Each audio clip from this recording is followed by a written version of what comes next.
বর্তমান যুগে সামরিক নেতৃত্বকে শুধু অস্ত্র পরিচালনায় দক্ষ হলেই চলবে না, প্রযুক্তি, তথ্য, মনস্তত্ত্ব ও কৌশলগত যোগাযোগেও সমান দক্ষ হওয়ার পরামর্শ দিয়েছেন প্রধানমন্ত্রীর প্রতিরক্ষা উপদেষ্টা brigadier general doctor AKM Shamsul Islam. বুধবার Bangladesh military institute of science and টেকনোলজিতে অধ্যয়নরত সশস্ত্র বাহিনীর তরুণ কর্মকর্তাদের উদ্দেশ্যে তিনি একথা বলেন। 72 ঘন্টা ময়েশ্চার লক সমৃদ্ধ লিলি বডি ওয়াশ শিয়া বাটারের গুডনেস স্কিন রিপেয়ার করে রাখে সফট ও গ্লোয়িং।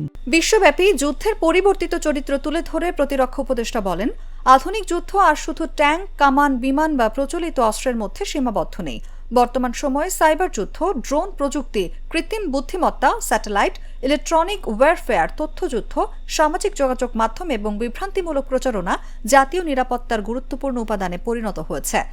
তিনি বলেন, এখন কোনো রাষ্ট্রকে আনুষ্ঠানিক যুদ্ধ ঘোষণা ছাড়াই তার আর্থিক ব্যবস্থা, গুরুত্বপূর্ণ অবকাঠামো, সামরিক যোগাযোগ, জনমত ও তরুণ প্রজন্মকে লক্ষ্য করে আঘাত করা সম্ভব। তাই বর্তমান যুগে সামরিক নেতৃত্বকে শুধু অস্ত্র পরিচালনায় দক্ষ হলেই চলবে না, প্রযুক্তি, তথ্য, মনস্তত্ত্ব ও কৌশলগত যোগাযোগেও সমান দক্ষ হতে হবে। তিনি আরও বলেন, পারমাণবিক নিরাপত্তা আজ আন্তর্জাতিক অঙ্গীকার, রাষ্ট্রীয় দায়িত্ব এবং জাতীয় নিরাপত্তার সঙ্গে গভীরভাবে সম্পর্কিত একটি গুরুত্বপূর্ণ বিষয়।